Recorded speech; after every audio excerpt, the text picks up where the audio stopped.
amianto, todo mundo sabe, né? É um mineral amplamente utilizado na construção civil, na indústria automobilística. Só que também já se sabe muito bem dos riscos à saúde. Banido em diversos países, incluindo a União Europeia. Também foi proibido em São Paulo, Rio de Janeiro e Rio Grande do Sul, além de Pernambuco, por meio de leis estaduais. Só que no último dia 24, o Supremo Federal manteve, em princípio, uma lei federal, Lei 9.055, que autoriza a extração, industrialização e comercialização do amianto no país. Mas aí, na sequência, ao julgar o caso de São Paulo, o mesmo Supremo decidiu pela validade da Lei Paulista, que proíbe o uso do amianto no estado. Então, há quem entenda que a decisão tomada em São Paulo derrubou a lei federal, que autorizava o uso. Mas há quem não concorde também com este ponto de vista. Então criou-se uma espécie de vácuo jurídico que a gente vai tentar entender aqui. Vamos conversar com o professor Pedro Luiz Cortes, que é professor associado do Departamento de Informação e Cultura da ECA, coordenador da Rede Internacional de Estudos sobre Meio Ambiente e Sustentabilidade. Bom dia, professor. Bom dia, Roxane. Bom dia, ouvintes. É um prazer conversar com vocês. Isso é muito comum no Brasil, né? Uma brecha de lei. Você tem uma lei que praticamente entra em conflito com outra. E qual se sobrepõe no caso aqui? Vamos nos concentrar na questão do amianto. Lei estadual, lei federal. Um imbróglio, hein? Exatamente. E interessa não só pelo perigo, né, relacionado ao uso do amianto, mas também porque essa polêmica ela surge dentro do Supremo Tribunal Federal. Né? Então, para a gente entender melhor quais são esses problemas, né, deixa eu explicar um pouquinho a respeito do amianto em si. Né? O amianto, ou também conhecido como asbesto, ele é uma designação genérica de um grupo de minerais que possui, em geral, grande resistência térmica e flexibilidade. Então, com isso, esses minerais eles são utilizados na produção de tecidos resistentes ao fogo, isolantes térmicos, peças de automóvel, né? Eles entram na composição de diversas peças de automóvel e, principalmente, materiais para construção civil, como caixas d'água e telhas, né? Aquelas famosas telhas de cimento, amianto e tal.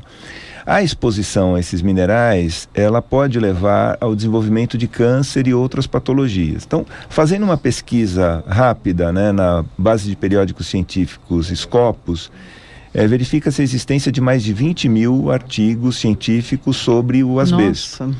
Desse total, metade faz referência ao câncer. Então, portanto, esse é um problema amplamente conhecido internacionalmente, esse relacionamento entre o amianto e o câncer, né? E no Brasil, a Lei 9.055, né, que foi promulgada em 1995, há 22 anos, autorizava a extração, industrialização e comercialização do amianto no país. E no STF tramitava há mais de 10 anos uma ação direta de inconstitucionalidade questionando a validade dessa lei. E no último dia 24, quando julgou essa ação direta, 5 ministros do Supremo votaram pela inconstitucionalidade da lei e 4 pela sua validade. E 2 se declararam impedidos.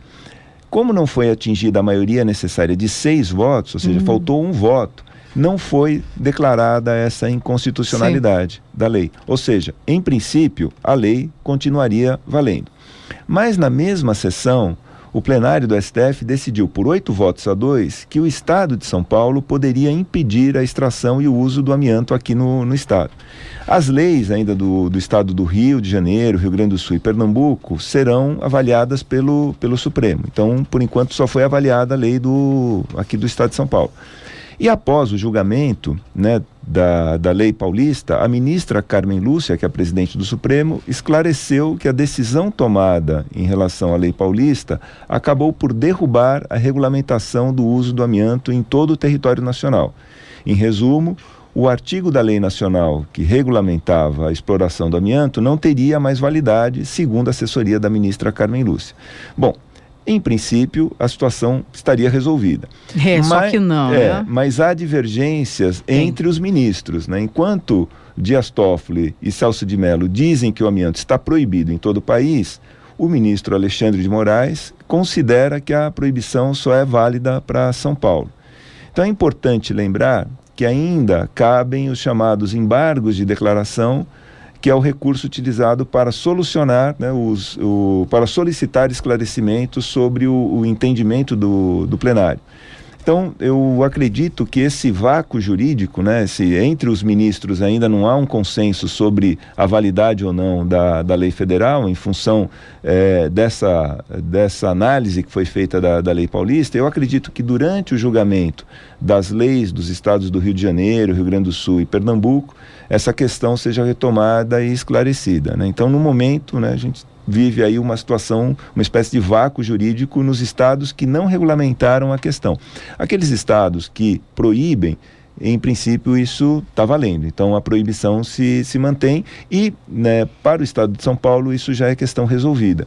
Agora, é importante a gente ficar atento porque há evidências, conforme a gente conversou, né, evidências científicas sobre os problemas de saúde causados pelo amianto e que ele foi já, por conta disso, banido em diversos países, em toda a União Europeia. Então, é importante a gente ficar atento para essa questão relacionada aí à saúde pública e ver qual a decisão final que o Supremo vai tomar em relação a isso. O que às vezes surpreende é que as decisões já, temas amplamente discutidos, está certo que cada país tem suas regras, sim, suas leis, sua cultura, mas às vezes temas já definitivamente discutidos e analisados mundialmente, banidos, né? Ainda fica uma discussão interminável sobre só o fato do risco à saúde. Acho que não há nenhum argumento mais forte do que esse. O lobby é poderoso, né? Porque as empresas que trabalham com esse produto são grandes empresas de mineração, né? E não querem perder o investimento realizado na pesquisa mineral e na lavra desse tipo de... Busquem alternativas. As alternativas, elas existem, né? Elas estão aí, mas obviamente há um lobby poderoso por trás querendo manter a regulamentação, né, do uso do amianto, em que pese todos esses problemas de saúde que são conhecidos internacionalmente. E se já tomou uma decisão contra, né, pela proibição, provavelmente não é possível que o próprio... Bom, mas ali pode um ministro mudar uma posição e como a gente inverter o julgamento, como em outras causas. Por um voto, né, não foi proibido em todo o país. Então, vamos ver como é que essa situação se desenrola. Por enquanto fica essa dúvida, por isso a gente quis discutir o assunto aqui com você. Os esclarecimentos foram do professor Pedro Luiz Cortes, que é coordenador da Rede Internacional de Estudos sobre Meio Ambiente e Sustentabilidade. Obrigada, professor, pelos esclarecimentos. Um bom dia a todos. Obrigada, até a próxima.